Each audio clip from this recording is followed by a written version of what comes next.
Ever wondered why nobody lives in upstate New York? Well, let's journey through time and explore the historical significance of this intriguing region. Our story begins with the Iroquois Confederacy. Composed of indigenous tribes, the Confederacy held sway over a significant part of the region. Their matrilineal society left a lasting legacy that still resonates today. Fast forward to the early 17th century. The Dutch, in their quest for a New World foothold, established Fort Nassau, now known as Albany, in 1614. A decade later, they built New Amsterdam, a settlement that would later fall into British hands and be renamed, you guessed it, New York.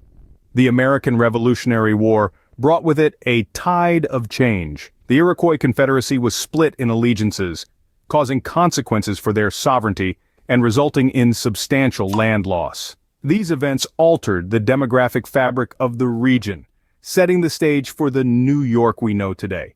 In the 1820s, another transformation took place. The construction of the Erie Canal turned New York into an economic powerhouse. This monumental feat of engineering connected the Great Lakes with the Atlantic Ocean, bolstering trade and sparking an economic boom.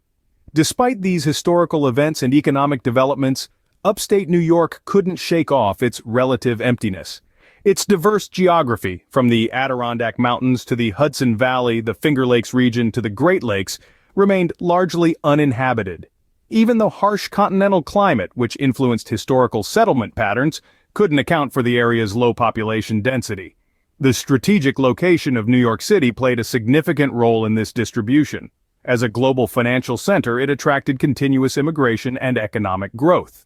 The city's dominance overshadowed the rest of the state, leaving upstate New York in the shadows.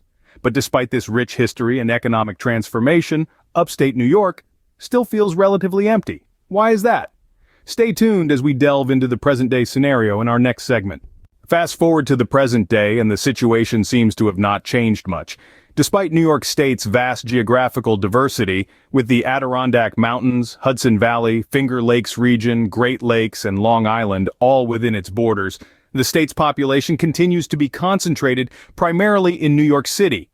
This city, covering merely 4% of the state's land, is home to a whopping 62% of New York State's population.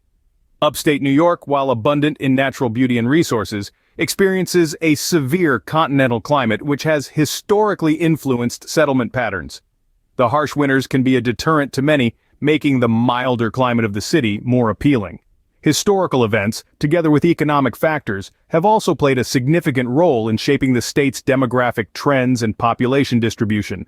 The strategic location of New York City, for instance, has been a key factor. As a global financial center, the city has been a magnet for continuous immigration and economic growth. In contrast, upstate New York, despite its natural attractions and resources, hasn't seen the same level of economic development. This disparity in economic opportunities has further fueled the population imbalance, leaving much of upstate New York feeling relatively empty.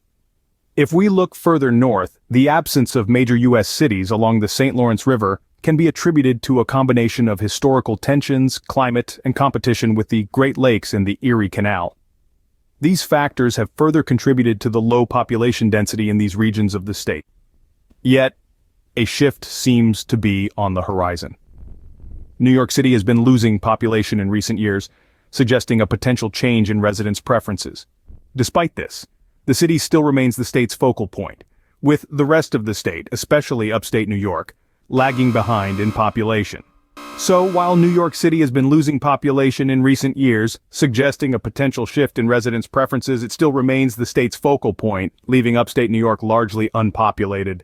So what does all this mean for upstate New York?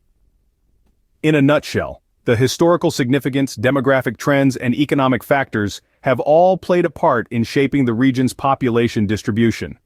The dominance of New York City, the severe continental climate, and the lack of economic development in upstate New York have all contributed to its relative emptiness.